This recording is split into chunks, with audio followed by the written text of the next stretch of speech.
Hello ladies and gentleman, मैं हूँ आपका अपना यूट्यूबर 2 की औरत। तो आजकल का दौर एक ऐसा दौर है जहाँ 3 किस्म के लोग पाए जाते हैं। एक बच्चे जिन्होंने मेरे पास तुम हो कि लास्ट एपिसोड सिनेमा में पैसे दे के देखी है। दूसरे मर्द जिन्होंने अपने बाप के पैसे को हलाल समझ के तमीज से घर बैठ के मेरे पास तुम हो कि लास्ट एपिसोड देखी है। तीसरे लेजेंड जिन्होंने एक भी एपिसोड नहीं देखी मगर मीम्स के थ्रू A to Z पूरी स्टोरी पता है उनको। वाह यार कमाल है। तो आज हम इन्हीं लेजेंड्स की मदद करने के लिए पूरे ड्रामे का एक खूबसूरत खुलासा बताएंगे। नहीं मतलब उससे मजे लेंगे, ऑब्वियसली बकचोदी तो जरूरी है ना। तो स्टोरी का स्टार्ट कुछ यूं होता है कि एक मर्द, गरीब मर्द दानिश, जिसकी एक बीवी होती है जो कि एक बहुत अयाश पसंद, लग्जरी लाइफ, पैसे की शौकीन, गोल्ड डिगर होती है। उसको चाहिए होता है एक महंगा नेकलेस जो कि दानिश की औकात से बहुत बाहर है। दानिश महविश की फोटो ताड़ रहा होता है और कहता है, जानू मैं तो तुम्हारी फोटो देख के अमीर हो जाता हूँ। नहीं ये मजाक हो रहा है, एक सेकंड यार, मजाक हो रहा है। तू तो फोटो देख के हिला लेता है मामा, मतलब तू तो फोटो देख के अमीर हो जाता है। उसका क्या, एक काम कर, ये ले फोटो और इससे नेकलेस लेके दिखा। खुद को भी बेचना पड़ेगा, फिर भी पैसे पूरे नहीं होने। अब सुबह भैया ऑफिस जाते हैं और उधर बैठे बैठे इनको बेगम पे प्यार आ जाता है। I love you. Me too. नहीं मी टू क्या होता है, उसने आई लव यू बोला, हैरेसमेंट थोड़ी की है। पापा ने आई लव यू कहा है ना। ये बच्चा इन्हीं का बच्चा है जो पैदाइशी ISI का एजेंट पैदा हुआ था और इसका कोई दूसरा भाई बहन भी नहीं होता, जिसकी वजह भी ये खुद ही है। अब खुद बताओ ना, एक 12-13 साल का बच्चा 12-13 साल से माँ और बाप के दरमियान में सोता रहेगा और ऊपर से वो जासूस भी होगा, तो कहाँ से आएंगे भाई बहन? ये तो होगा। खैर दानिश को प्यार आ जाता है। वो पता नहीं किसी से रिश्वत लेके या पता नहीं खुद की इज्जत बेच के 80,000 का नेकलेस खरीद के घर पहुंच जाता है। मगर उसी टाइम भाभी को भी ये पता होता है कि इस गरीब के बच्चे की औकात तो है नहीं नेकलेस लेने की, तो मैं अपने किसी दोस्त से उधार लेके ले लूंगी नेकलेस। तो उधार लिया, नेकलेस लिया, दोस्त का बॉस पता नहीं कहाँ से टपक पड़ा उसी टाइम पर। भाभी से ना हाय ना हेलो, सीधा लाइनें मारना शुरू हो गया। अबे साले। हीरो हीरोइन दोनों नेकलेस लेके घर पहुंचते हैं, आमने सामने बैठते हैं। हीरोइन शर्मिंदा होकर नेकलेस दिखाती है और उसके बाद अपने शौहर को बातें करना शुरू हो जाती है। मैं तो अपने ख्वाब पूरा करना चाहती थी इसलिए नेकलेस ले आई। हीरो जी उसका हाथ पकड़ता है और आगे क्या लगता है ये मर्दानगी दिखाएगा, मर्द बनेगा, चपेड़ मारेगा, गालियां देकर निकल जाएगा। आज घंटा वो कहता है तुम हाथ से देखो सारे काम। रन का बच्चा, ओए बीप क्यों कर रहा है? रन मुरीद बोला है, रन मुरीद। और अगले ही दिन महविश की दोस्त के घर किसी की शादी होती है और वहाँ भी उसका बॉस लाइनें मारने के लिए पहुंचा होता है। तेरे मुंह पे नहीं बंदा पूछे तो बॉस है बॉसड़ी का। हीरो हीरोइन भी वही मौजूद होते हैं शादी में बच्चे समेत। बच्चे को मूत्र आ जाता है और फिर उसकी माँ नहीं उसका बाप उसको लेके जाता है मूत्र कराने के लिए। नहीं लेवल देख रहे हो रन मुरीदी का। और इसी दौरान वो बॉस डी का द विलन शहवार साहब 2 पैग मार के भाभी को डांस के ऑफर मारता है। मैं शहवार के साथ नाचने लग जाती है। दानिश हीरोइन की दोस्त के साथ कर रहा होता है, पर वो बच्चा किधर गया जो मूत्र करने गया था? चेक करो कहीं खड़ा होकर जासूसी कर रहा होगा या फिर उसने भी ढूंढ ली होगी डांस के लिए छमिया। जैसे माँ पे हो वैसा बेटा। दोनों मियाँ बीवी एक दूसरे के और अपने ईमान के कच्चा होने पर शर्मिंदा होकर शादी से दुम दबा के कुत्तों की तरह सर नीचे करके भाग जाते हैं। दानिश भाई को आता है शवार भाई पे गुस्सा और अगले दिन शवार भाई साहब नौकरी की ऑफर मारने आ जाते हैं महविश को उसके घर पे। मैं बता रहा हूँ भाग जा, दानिश आ गया तो उसने कुछ पाड़पूड़ देना तेरा सर। और फिर जॉब ऑफर के बाद वही देसी घरानों वाले ने मैं जॉब करना चाहती हूँ। नहीं ये तुम नहीं कर सकती। नहीं देखो मैं तुमसे बहुत प्यार करती हूँ। अच्छा यार जाओ। कटेगा बेटा, तेरा भी कटेगा। तू बुड्ढी थले लगा रहा है बैंड।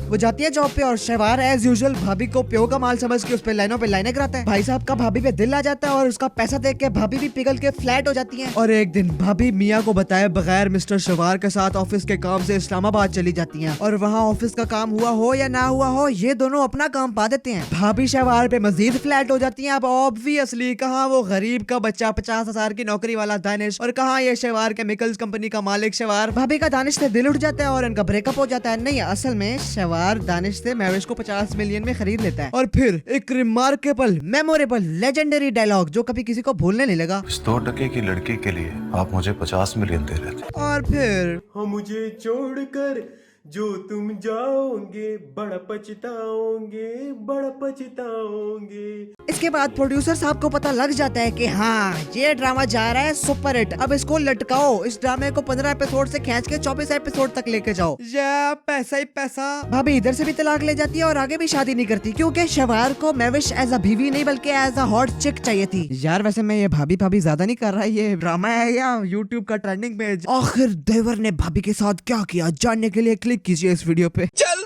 बस। ये लोग बगैर शादी के फिरते रहते हैं मगर महविश के कहने पे शहवार भी शादी के लिए मान जाता है। लेकिन एंड शादी के वक्त पता नहीं कहां से शहवार की पहली बीवी टपक पड़ती है और फिर ये एक ऐसी चपेट थी जिससे पूरी कौम को सुकून मिला। वो पहली बीवी शवार को फ्रॉड केस में अंदर करा देती है जेल में और मैविश को उसके घर भेज देती है। और फिर वो मुहावरा पूरा होता है कि जिथे दी खोती उथे आन खलोती। मैविश वापस दानिश के फ्लैट पे आती है मगर दानिश वहाँ होता ही नहीं है क्योंकि दानिश भाई अपना फ्लैट बेच के बिजनेस इन्वेस्टमेंट कर चुके होते हैं, एंटरप्रेन्योर बन चुके होते हैं, नया बंगला खरीद लेते हैं। अगर तेरे पास अमीरों की 25 दिन में पैसा डबल करने वाली स्कीम थी तो वो स्कीम पहले ले लेता, अमीर हो जाता, उस गोल्ड डिगर भाभी के मुंह पे मारता पैसे। अजीब। और जब दानिश ने इन्वेस्टमेंट की थी उन्हीं दिनों पाकिस्तान स्टॉक एक्सचेंज में तरक्की आने लगी थी, रियल लाइफ में, ड्रामे में नहीं। वो तो ड्रामा खत्म हो गया, लेकिन अगर ड्रामा चलता रहता तो अभी पाकिस्तान सुपर पावर बन चुका होता 2020 में। टैक्स निकाल पड़वे। अब मैविश बाजी के पास कोई चारा ना बचा था। शहवार की पहली बीवी ने उसको चपेड़े करा के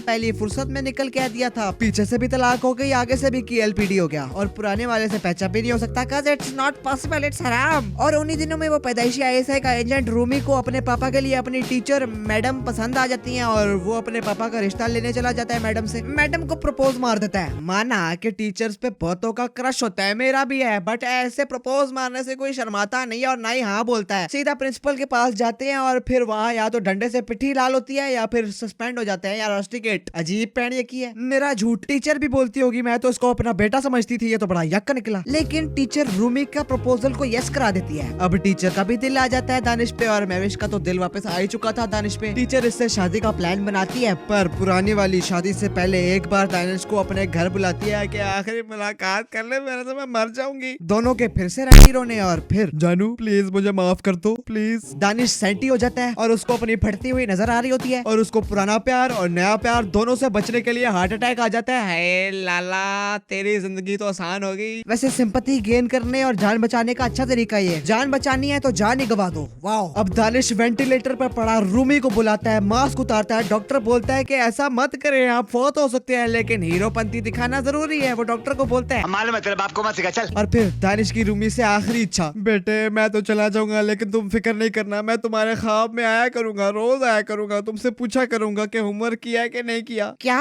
होमवर्क? ओ यार डॉक्टर बंद करो यार इस सबको, इसको अभी भी होमवर्क की पड़ी है, जल्दी मारो इसको नहीं तो मैं घोटू दे के मार दूंगा इसको। बेटा वो देखो हार्ट बीट फ्लैट हो गई है, मैं मरदा पिया और हाँ ख्वाब में आता रहूंगा मैं। और परा मर जब माँ गई थी तो नई माँ ढूंढ ली थी ना, तो बाप जा रहा तो बाप भी नया ढूंढ लेंगे। ओए डॉक्टर इसको खाली कराओ। और बस पूरी कौम को रुलाते हुए यही दानिश भाई इस दुनिया से रुखसत हो जाते हैं और यही खत्म हो जाता है मेरे पास तुम हो। देखिए वालिद जो थे अब्बा हमारे, वो पूरे पाकिस्तान को रुला के मरे थे। अबे साले मैं बता रहा हूँ दानिश की कातिल मैविश नहीं है, दानिश का कातिल उमर अकमल है। मेरा ये भरम था मेरे पास तुम हो।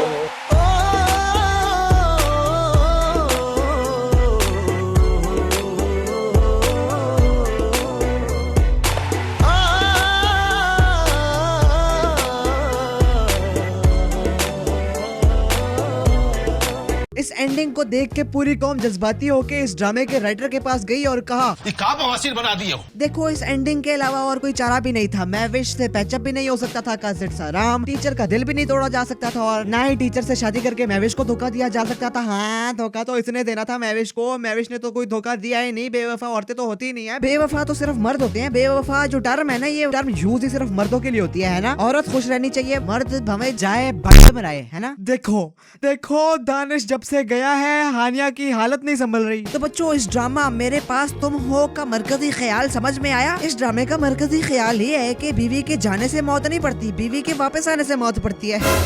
इसका असल मरकजी ख्याल इसके राइटर ही बताएंगे। बताएं सर। आप मेरे माशरे का बेड़ा गर्क करना चाहती हैं बाय अब्यूजिंग मैन। दिखाया जा रहा है मर्द मार रहा है ड्रामे में, मर्द को गाली दी जा रही है। वो मर्द कोई पागल है, पागल खाने से निकल के आया वो।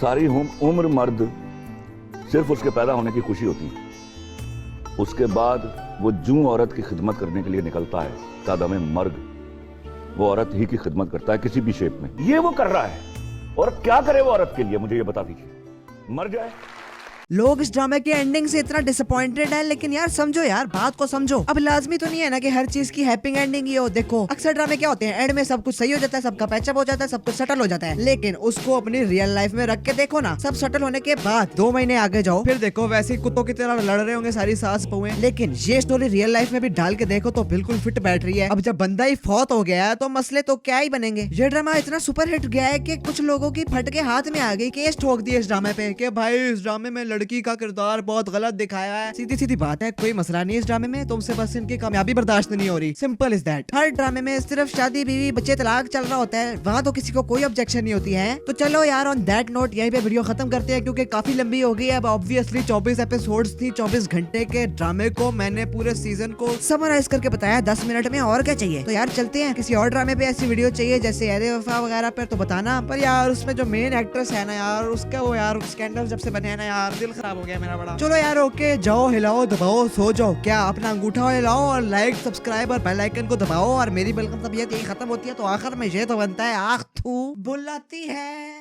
पर जाने का नहीं। गरीबी में बड़ा हुआ, उसने देखी नहीं शान शौकत। वो चाहता था पैसा बहुत सारा, लेने को रेडी था वो कोई भी शॉर्टकट। अलकट शॉट टू, जब उसने ये सोचा कि एक पिस्टल चाहिए, 2 लड़के जाएंगे, 2 पीछे आएंगे, फील्डिंग लगाएंगे, काम दिखाएंगे और फिर निकल जाएंगे।